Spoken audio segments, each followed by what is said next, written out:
Hello দর্শক, ভারতকে আইসিসির সুবিধা দেওয়ায় চলছে চরম সমালোচনা।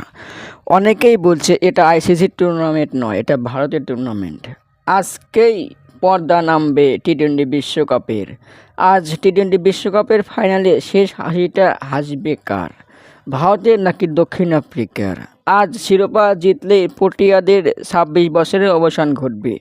অন্যদিকে ভারত শিরোপা জিতলে ১১ বছরের অবসান ঘটবে। আজকে ফাইনালে জমবে খেলা। দর্শক, হবে হাড্ডাহাড্ডির লড়াই। আজকে রাত ৮টা ৩০ শুরু হবে ফাইনালের লড়াই। দর্শক, এদিকে আইসিসি কঠিন হুঁশিয়ারি দিয়েছেন, ফাইনালে কোনো প্রকার দুর্নীতি হলেই চিরতরে নিষিদ্ধ হতে পারে। দুটো দলের ক্রিকেটার থেকে শুরু করে ম্যাচের আম্পায়ারও যদি কোনো বাজে আম্পায়ারিং করে তাহলে কঠোর সিদ্ধান্ত নিতে পারে আইসিসি। দর্শক, সব কিছু ঠিক থাকলেও আইসিসিকে নিয়ে বইছে দেশে বিদেশে সমালোচনা ঝড়। বিশ্বকাপে ভারতকে সুবিধা দেওয়ার কথা স্বীকার করেছে আইসিসি। কোহলি রোহিতরা না করলেও তা জানিয়ে দিয়েছে আইসিসি।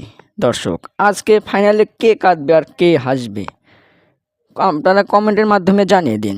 ধন্যবাদ।